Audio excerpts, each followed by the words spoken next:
yung enrolled bill na amin pong nadiskubring panibago ay wala pong pirma ng Speaker of the House, ng Senate President, ng Secretary General ng House of Representatives. Nakakagimbalang panibagong natuklasan ni Attorney Vic Rodriguez sa maanumalyang 2025 national budget ng bansa.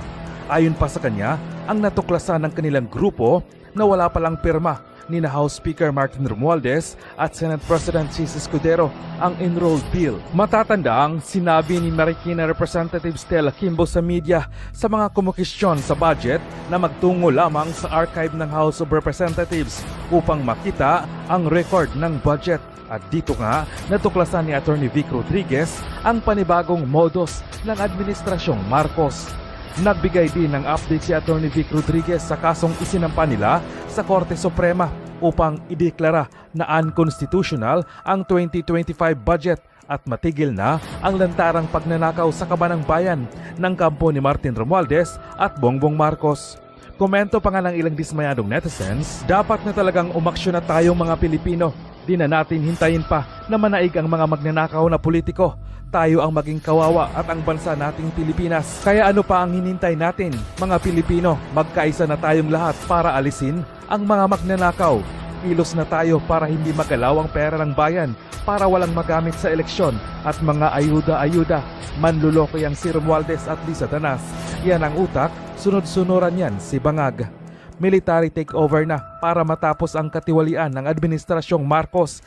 Delikadong maubos at lalayas na naman ang mga kawatan. Dinaya ang BICAM Committee Report. Sinindikato ng mga miyembro ng BICAM ang kanilang magical na mahiwagang kamay. Basta pera ang pag-usapan ng mga senador at kongresman. Ulit-ulitin po natin, hindi po tayo lalayo sa usaping ito. Kahit ano pong diversion or deflection ang gagawin ng administrasyon ni Bongbong Marcos. Marami yung nagpatid na mensahe kanina na meron na naman daw pong rekomendang kaso laban kay Vice President Inday Sara Duterte. Ito'y kasong kriminal. At pilit nilang ang pinag-uusapan ay Duterte pa rin. Kung hindi man si Pangulong Duterte, ay si Vice President Inday Sara Duterte. Sino ba ang Pangulo? Tila si Pangulong Duterte pa rin. At yan nga pong ginagawa nila, pilit na linalayo ang usapin dito sa napaka-anomalya, criminal, unconstitutional, immoral, illegal, invalid 2025 budget. At kagaya po ng ating titulo ngayong hapon, yung enrolled bill na amin pong nadiskubring panibago ay wala pong pirma ng Speaker of the House, ng Senate President, ng Secretary General ng House of Representatives at pati ang Sekretaryo ng Senado. Walang pirma, blanco. Mahalaga pong pinag-uusapan natin ito sapagkat kung matatandaan po ninyo, humiling po tayo last week sa Korte Suprema na mag-issue ng tinatawag nating subpoena ducis tecum. Ibig sabihin po noon, nagre-request tayo sa kataas-taasang hukuman na subpinahan na at utusan ang mababang kapulungan na ilabas yung kopya. Dalawa po yun. Ilabas yung kopya ng General Appropriations Bill at ilabas yung kopya ng Enrolled Bill. Ang ating pong layunin, yung layunin po ng ating legal team, iatras yung dokumento. Kunin natin yung kopya ng General Appropriations Bill. Wag na po yung pirmado po yun eh. So, yun ang magko-corner po sa kanilang lahat. Ang hinihingi po natin, subpinahan yung kopya ng General Appropriations Bill. Mag-issue ng subpina ang Korte Suprema, dito rin at ipalabas yung Enrolled Bill. Para po iahambing natin ito at ipapakita hindi lamang sa Korte Suprema, kundi para sa inyo, sambayan ng Pilipino, iahambing natin doon sa ratified, filed, approved, at signed final bicameral conference committee report. Na nakita naman natin ay natatakan na na-receive ng House of Representatives Bills and Index Service noong December 11, nakaraang taon po yan, December 11, 2024, around 4 o'clock in the afternoon. Mahalaga ito sapagkat meron po tayong na-discover, sabi po kasi nung congresswoman ng Marikina na ginagawa pong ang mga Pilipino, si Congresswoman Stella Kimbo. Kung himingi daw po tayo, kung gusto natin makita yung enrolled bill, magtungo tayo doon sa sinasabi nilang archive section ng House of Representatives. Tayo naman po ay masunurin, yung ating legal and research team ay masunurin. Tumungo po sila diyan sa tinatawag nating archive section or archive department ng House of Representatives. Hesitant po yung mga empleyado roon, subalit pinakita po yung kopya ng archive section ng House of Representatives. Doon po sa, ang kopya pong pinakita, yung kopya na ng GAA, yung General Appropriations Act, Volume 1-B, page 752. Yun po yung signature page. Wala rin pong pirma ang Speaker of the House. Wala rin pong pirma ang Senate President. Wala rin pong pirma ang Secretary General ng House of Representatives at wala rin pong pirma ang Sekretaryo ng Senado ng Pilipinas. Therefore, meron pa tayong isang hinahanap, yung kopya ng enrolled bill. Yun po yung pinakita nila, wala pong pirma. At pakikita ko kasi alam ho ninyo, ang nagsabi po kasi na magpunta sa archive section mismo si Congresswoman Stella Kimbo. Sinusunod lang natin yung kanyang payo dahil masunurin po ang mga miyembro ng Hakbang ng Maisog, di nagre-research po lahat. At yun nga po, nagpunta roon at ito po ang nakita. Ipapakita ko lamang po sa inyo. Ito po ay matatagpuan sa GAA Volume 1-B, page 752. Ito po yung nakita. Sa archive section po yan, archive section. Pakikita natin. Ayan o. Parang blurred. But anyway, wala pong pirma. At ito po ay galing mismo diyan sa archive section. Nung tinanong po ng ating mga mama nagsasaliksik, ang sabi sa kanila, baka magpunta kayo doon sa Committee on Appropriations ng House of Representatives. Yung enrolled bill, baka doon may kopya na may pirma.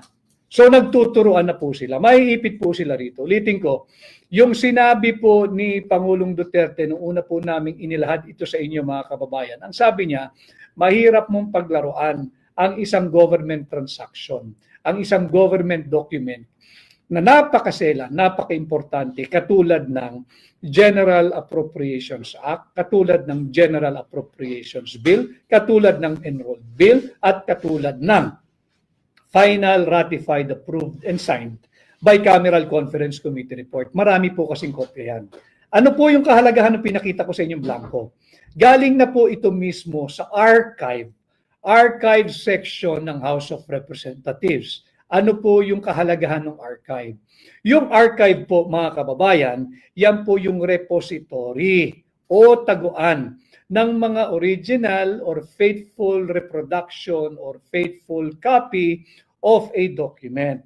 Nang sa ganun, pag kinakailangan, kagaya ng ginagawa po natin, meron ng live case o may isang kaso sa Korte Suprema, humihingi tayo na makapag-issue ng subpoena, meron po talagang lagakan o taguan ng mga mahalagang dokumento. Kagaya nga nitong hinahanap nating enrolled bill, tinatawag nating GAB at yung GAA. Nakita po natin, ulitin ko, yung kopya po ng larawan na ating nakuha ay yung Volume 1-B, page 752 of the General Appropriations Act. Wala pong pirma. Walang pirma. So makikita nyo mga kababayan kung paano talaga tayo sinasalaula at binubudol nitong Marcos administration. Hindi lamang iniwang blanco yung ating pundasyon ng ating budget. 28 line items blanco, ang halagang kabuuan ay higit kumulang 241 billion pesos na tinatawag na congressional insertion. Bakit insertion? Blinangko nga po nila. Tapos na yung proseso, biglang nagkaroon ng halaga, insertion po ang tawag doon. Bawal po yon dahil walang kapangyarihan sino man. Mapasenado, mapamababang kapulungan, higit pa ang Malacanang na makialam. Pagtapos na ang proseso ng pagpasa ng ating taunang budget. Kaya po tayo bumabalik sa usaping ito. Lahat po yan, yung sinasabing impeachment laban kay Vice President Inday Sara Duterte, tatalakayin pa rin po natin mamaya. At itong bagong kaso laban sa kanya na inciting to sedition at grave threat. Lahat po ito ay paglilihis dito sa higit na malaking pananagutan ng Marcos administration. Lahat po ito ay paglilihis sa napakalaking incompetence ng Marcos administration. Pilit nilang pinagtatakpan.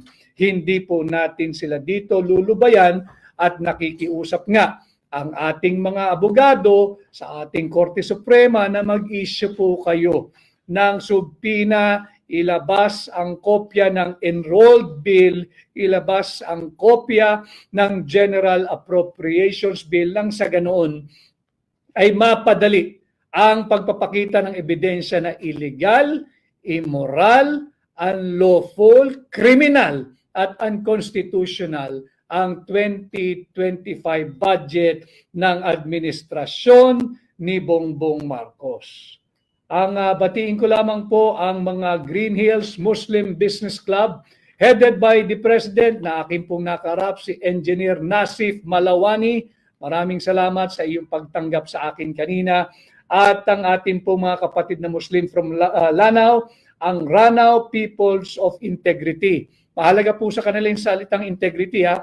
Yung Ranao Peoples of Integrity, ang kanila pong Pangulo ay ang scholar o si Alim Jalal Bayabao. Maraming salamat po sa ating napakabuluhang pagpupulong kanina. Mahaba po kaming nagharap at ganda ng resulta ng aming pagharap. Bahagi ng ating ginagawang second day ng ating kampanya bilang aplikante at kandidato po ninyong senador. Ganon din kay Sultan Jerry Magarang ng former administrator po ito ng ating mga kapatid na Muslim dyan sa Manila Golden Mosque and Cultural Center. Maraming salamat po at sa Green Hills Muslim Traders Association. Malaking grupo, nagkaharap-harap po kami, nakapagkausap, nagkaroon ng konsultasyon at maraming salamat po sa inyong pagpapahiram ng inyong tiwala sa akin. So balik po tayo dito sa usapin ng nabisto po natin sila. Ito po yung nakita ng ating research team. Pakita ko lamang po sa inyo. Ito po yung itsura ng Volume 1B. Yan po yan. Volume 1B. Pakita ko lamang po. Volume 1B. No. Yan. Volume 1B. At titingnan po niyo, nandiyan po siya sa page 752. Doon po sa page 752 na sinasabi ko, ito naman po ang makikita ninyo. Wala pong pirma.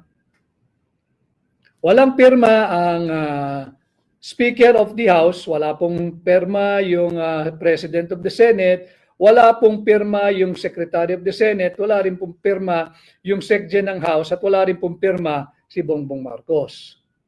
Pinapakita po natin ito dahil nga dito sa ating pakikipag-ugnayan sa inyo, tunay at tapat na impormasyon ang ating binabahagi. Pinipilit nating pasimplihin ang napakaraming importante at mahalagang usaping panlipunan na dapat po maintindihan ng bawat Pilipino sapagkat dito po sa ating pahina, kasali po kayong lahat, wala pong ranggo dito, walang mayaman, walang katamtaman, walang mahirap. Dito po ay pahayagan, dito po ay pahina, dito po ay plataforma ng lahat ng Pilipino. At dito po kasali kayong lahat dahil pera ninyo ang ating binabantayan. Pinipigilan natin na patuloy tayong budulin ng Bongbong Marcos administration.